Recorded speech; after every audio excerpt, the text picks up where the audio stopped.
Must be nice getting paid to do nothing. Greg's voice cut through Christmas dinner so loudly that every fork stopped in midair. 8 pairs of eyes turned toward me.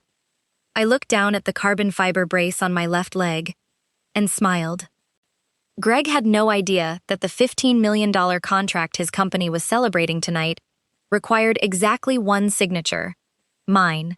The heavy clink of fine silverware against porcelain stopped dead the moment Greg set his glass of scotch down on the polished mahogany table. It was 6:30 p.m. on Christmas Eve. The dining room was filled with the rich scents of roasted turkey, cinnamon candles, and fresh pine needles. Outside, a soft Ohio snowfall dusted the driveway, reflecting the warm red and green lights hanging from the porch. "I'm just saying, Danny," Greg said, his voice easily carrying across the table to all 8 family members. A wide, arrogant grin spread across his face. Must be nice to sit on the couch all month, open the mailbox, and pull out a government check while the rest of us are pulling 80-hour work weeks to keep this economy afloat. My sister, Sarah, winced instantly, her fork hovering in midair as she nudged Greg's elbow under the table. "Greg, stop it. It's Christmas Eve." "What? I'm just being honest," Greg chuckled, waving his fork dismissively toward me. "Donnie knows I'm joking, but seriously, Danny, don't you ever feel a little guilty taking taxpayer money month after month? I mean, $3,800 a month to do what? Sweep your front porch?" My 12-year-old nephew Leo stopped chewing his dinner. His hazel eyes darted nervously between his father and me. I didn't raise my voice. I didn't slam my fork down. I sat quietly in my plain navy blue button-down shirt, my dark brown hair pulled back into a neat, tight braid resting against my shoulders. My light green eyes remained unblinking, calm and grounded like Riverstone. At 42 years old, I had survived things that would make Greg's knees buckle, things he couldn't even fathom. My right hand rested lightly on the polished handle of the dark oak cane leaning against my thigh. Under my trouser leg, the heavy carbon fiber brace supporting my left knee locked into place with a subtle, silent click. "The government pays what it owes, Greg," I said softly, keeping my voice measured and completely devoid of anger, just like everybody else. "Yeah, well, some of us actually earn our checks," Greg sneered. He leaned back in his high-backed leather chair, deliberately tapping his gold watch against the polished wood. "Next month, my company signs the biggest infrastructure contract in the state. $15 million, Danny. Real money, self-made." I reached into my trouser pocket, my fingers brushing against cold metal. I pulled out a small silver key, spinning it once between my thumb and forefinger before slipping it back inside. Greg had no idea what that key unlocked. He had no idea where his self-made $15 million contract actually came from. And in less than 6 hours, he was about to learn that the sister-in-law he had spent 6 years mocking held his entire life in the palm of her hand. Act 1, the tile and the cane. To the rest of our family, I was just Danny, the quiet, 42-year-old older sister who lived in a small 2-bedroom ranch house on the edge of town. I walked with a pronounced limp. I drove an 8-year-old Ford F-150 with a dented rear bumper. I spent my mornings working quietly in my vegetable garden, and my afternoons sitting on my back porch reading engineering blueprints. My sister Sarah loved me fiercely, but she was married to Greg Hawkins. Greg was 39, broad-chested, wore tailored suits even on weekends, and ran a mid-sized logistics firm called Apex Federal Services. For 6 years, Greg's favorite holiday sport was reminding everyone that he was the breadwinner, while I was a government beneficiary.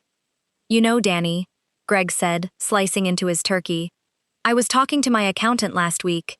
He said the amount of federal money going to disability pensions is ridiculous. I told him, hey, my sister-in-law gets one.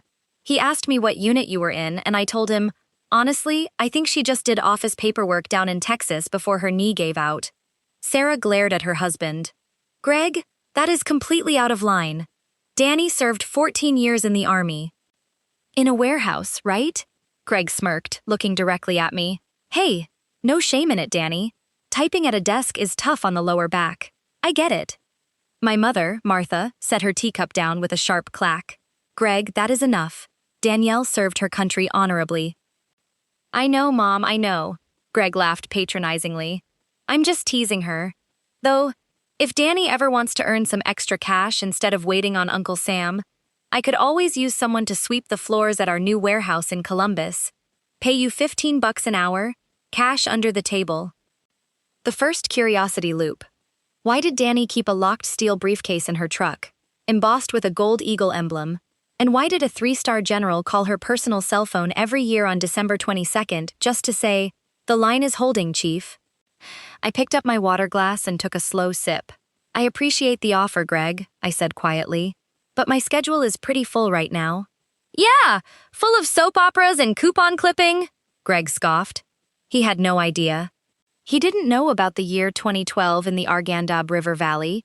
He didn't know about Chief Warrant Officer 4 Danielle Miller of the U.S. Army Corps of Engineers, the female operator who led a 4-person combat engineering unit under heavy mortar fire to secure a collapsing bridge, saving 32 lives.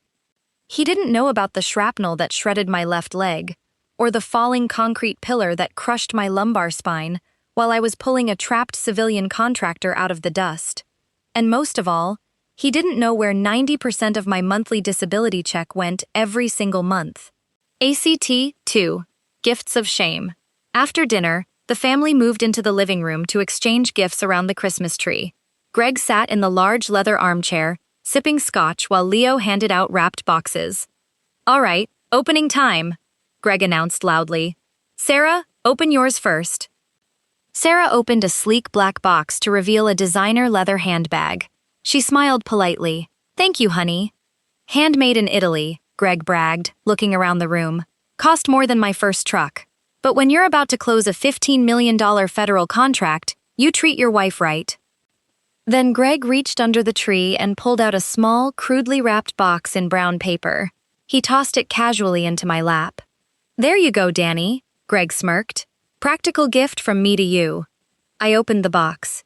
Inside sat a cheap paperback book titled 101 Ways to Budget on a Fixed Income, along with a $10 fast food coffee card. The room went dead silent.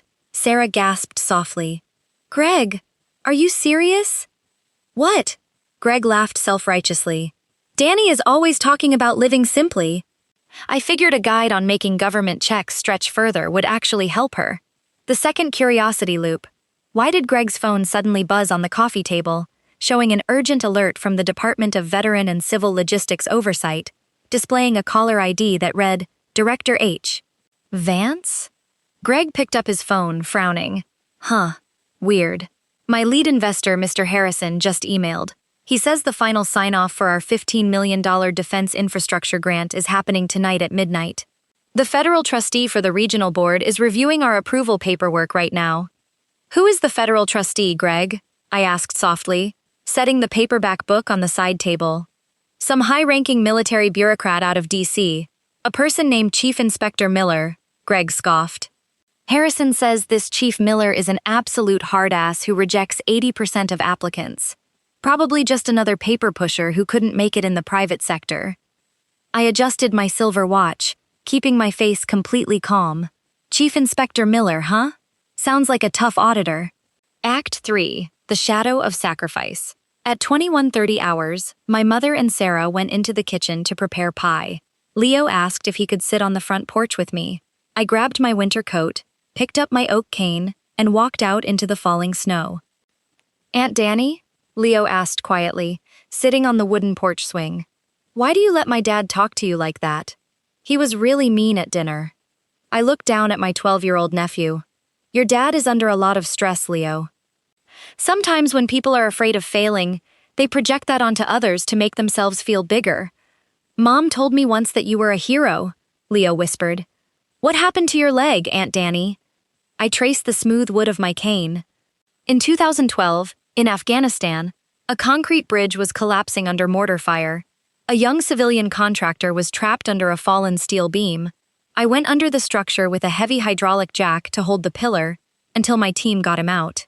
The concrete collapsed right as we pulled him clear, shredded my leg and crushed my back. The third curiosity loop.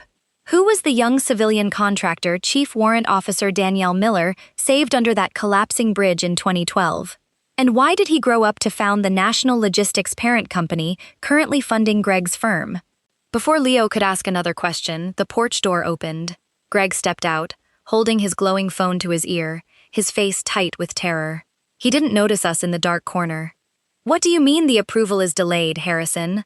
Greg hissed into the phone. "If the federal trustee doesn't sign off by midnight, the bank freezes our expansion loan. I don't care if Chief Inspector Miller is strict.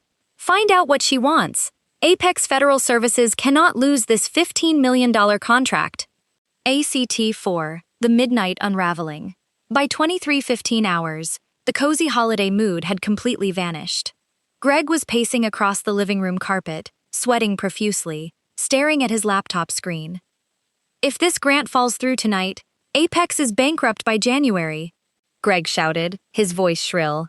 "I leveraged our house as collateral for the machinery loan." Sarah went pale. "You leveraged our house? Greg, you lied to me." Greg's phone erupted into a loud ring. He snatched it up. "Harrison, did Chief Miller sign it?" "Greg, listen to me." Harrison's frantic voice sounded through the speaker. "The chief inspector flagged your application for an immediate ethics audit. You claimed on your federal filings that Apex employs disabled military veterans in leadership roles. But payroll shows zero veteran leadership. Chief Inspector Miller is calling you directly in 2 minutes for an emergency verbal review." Greg dropped to his knees on the rug, hyperventilating. "What kind of person is Chief Inspector Miller?" "She's a legend, Greg," Harrison shouted. "She's a retired Chief Warrant Officer 4 who received the Distinguished Service Cross for saving 32 people under a collapsing bridge. She controls $50 million in federal grant distributions.